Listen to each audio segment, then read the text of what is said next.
people making their way back home or to their hotels. The police continuing to keep a watchful eye on the crowds here, and remarkably enough, there seem to have been absolutely no disturbances tonight, and it could not have gone better. And Brian, what can I say except a great time has been had by all.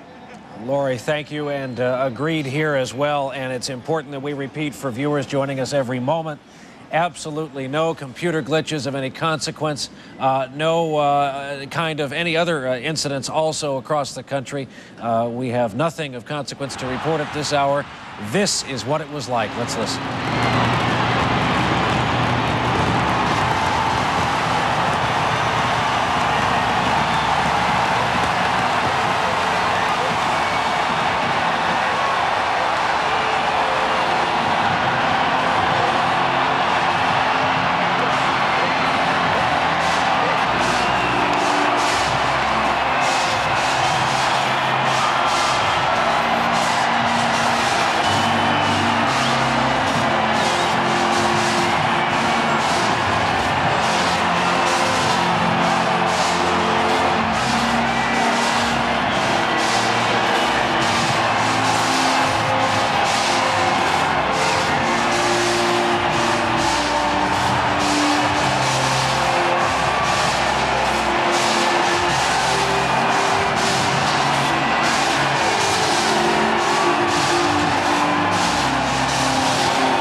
And that is what it looked like, 52 minutes ago in New York's Times Square.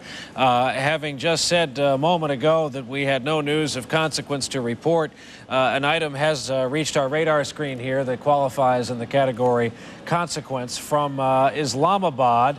Word that the Islamabad Stock Exchange has become apparently the first casualty of this new 000 rollover. Their computers failed to recognize the new year, luckily, and there may be more of these kinds of stories. They do not involve life or limb.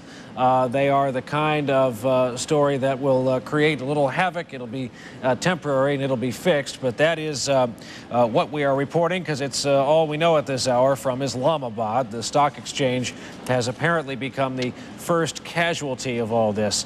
I'm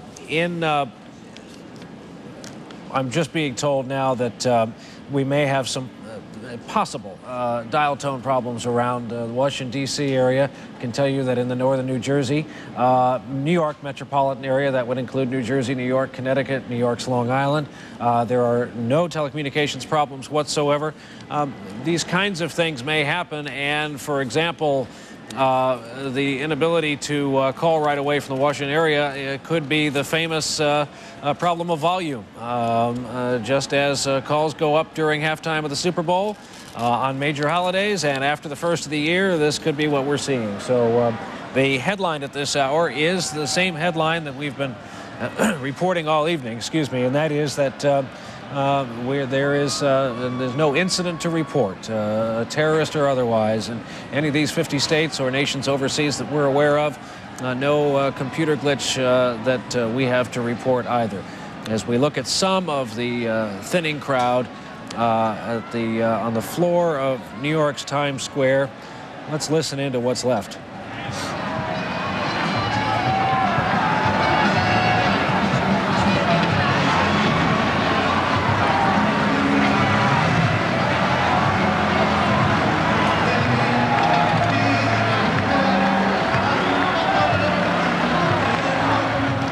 And perhaps the words of the Associated Press out of Washington sum it up right now.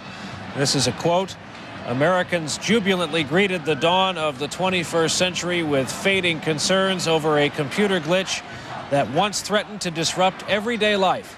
Computers controlling everything from airplanes and electric power grids to military operations rolled over dutifully." This country launched a huge effort 2 years ago and spent a lot of money. Government did, companies as well. And it appears that all of those measures tonight, whatever was the original extent of the problem, all of those measures have brought about a satisfactory conclusion. A program note here, we'll be trailing off. John Gibson from Redmond, Washington will take you the rest of the way in the morning. I'll see you at 10 a.m. Eastern Time. But first, a look at how this night has gone. I'm Brian Williams, NBC News. A kiss is just a kiss, a sigh is just a sigh.